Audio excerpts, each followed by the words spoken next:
जय भारत. मी Amreen Khan. Aurangabad UCN TV network मध्ये आपले स्वागत. आता एक नजर आजच्या ठळक घडामोडींवरती.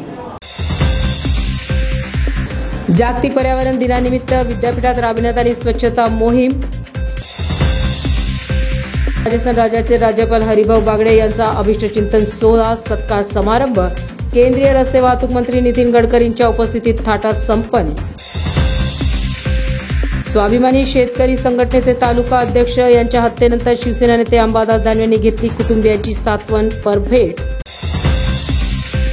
एनसीपी विधान परिषद आमदार सतीश चव्हाणांची गंगापूर विधानसभा मतदारसंघातून निवडणूक लढवण्याची घोषणा. महायुतीत वादळाची लागली चाहूल. केंद्रीय मंत्री अमित शहांच्या दौऱ्यानंतर विरोधी पक्षनेते अंबादास दानवे यांनी दिली प्रतिक्रिया. महाराष्ट्रभरात धर्मवीर 2 चित्रपट झाला प्रकाशित. शिवसेना शिंदे गटाकडून महिलांकरिता चित्रपटगृह करण्यात आले बुक. महिला भगिनींनी घेतला मोफत चित्रपट बघण्याचा आनंद. धनगर बांधव रामेश्वर आमलेंच्या आत्महत्येनंतर त्यांच्या परिवारास शासनाने 1 कोटी रुपये रकमेचा चेक देण्याची सकल धनगर समाज बांधवांची मागणी. अनुसूचित जातींना लोकसंख्येच्या प्रमाणात आरक्षणाची समान संधी देण्याची अनुसूचित जाती आरक्षण उपवर्गीकरण अंमलबजावणी कृती समितीची मुख्यमंत्र्यांकडे मागणी.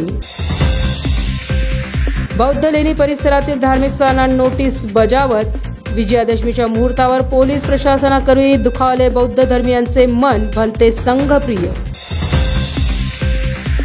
लोककलावंत सांस्कृतिक मंच मुंबई यांची जिल्हा नियोजन बैठक आज संपन्न. 6 ऑक्टोबर रोजी लोककलावंतांचा लोककला महोत्सव गुणगौरव सोहळा आयोजित करण्याचे झाले निश्चित. फुलंब्री तालुक्यात प्रौढ BCG लसीकरण मोहीम आली राबविण्यात. अनेक प्रौढांनी घेतला या लसीकरण मोहिमेचा लाभ. अवैध जनावरांची वाहतूक करणारा आयशर फुलंब्री तालुक्यात आला पकडण्यात.